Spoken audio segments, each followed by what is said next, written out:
Good news para sa ating mga Pinoy basketball fans. Anak ng Ginebra Star at Gilas naturalized player na si Justin Brownlee, makikita na natin na maglalaro sa Pilipinas. Pinagdadakdakan lang ng batang to ang mga kalaban niya sa US. Kaya naman isa siya sa mga top prospect ngayon sa kanyang batch sa Amerika. May susunod na sa yapak ni Justin Brownlee. Kung sino nga ang batang to mga boss, ay tara pag-usapan natin.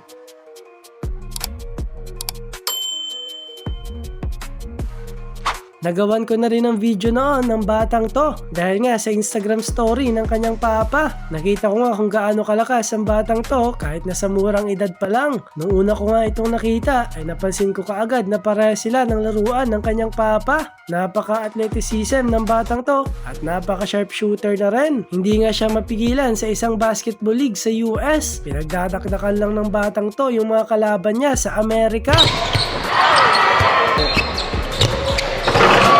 So ang batang to mga boss ay nagngangalang Justin Brownlee Jr.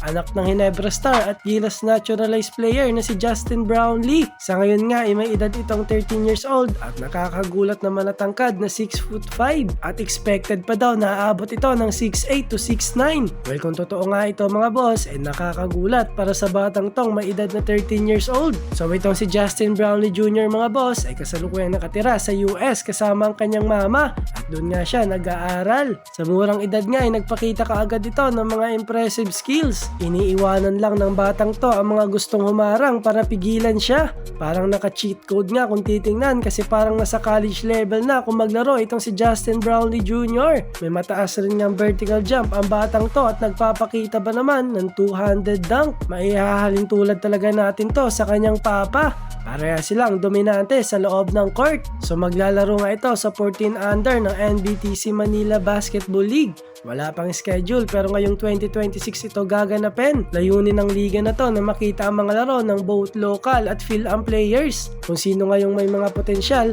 ay malaki ang posibilidad na maglaro sa ating batang Gilas. So maglalaro nga itong si Justin Brownlee Jr. sa dating team naman ni Andy Himaw na Phil-Am Nation Select. Ang interesting pa dito mga boss ay makakasama niya rin ang isang anak ng Ginebra player at yung mismong tatay. Ang tinutukoy ko nga dito ay ang veteranong guard ng Ginebra na si Jody Vance bilang coach naman sa team ni Justin Brownlee Jr. At hindi lang yun mga boss, makakasama rin ni Justin Brownlee Jr. ang anak ni Jody Vance na si Jace DeVance. Parang batang Justin Brownlee nga at Jody Vance ang masasaksihan natin sa team na to. Sa tingin ko nga mga boss ay magiging maganda ang ipapakita nitong anak ni Justin Brownlee. Kung experience at height kasi ang pag-uusapan ay lamang nga ito. Sa laro nga niya na pinapakita ngayon ay malaki talaga ang tsansa na siya ang susunod bilang naturalized player natin sa ating national team gaya ng kanyang papa. Baka hindi lang din natin sa Gilas to mapapanood kasi isa siya sa mga top prospect sa kanyang batch sa US. Kaya malaki rin ang tsansa na makapaglaro ito sa NBA. Sa ngayon nga ipanoorin natin ang mga highlights ng batang to at i-comment nyo na lang sa baba kung ano yung masasabi nyo. At kung bago ka pa lang dito sa YouTube channel ko mga boss, ay huwag nyo kalimutan na mag-subscribe para updated kayo palagi sa mga bagong video na ilalabas ko.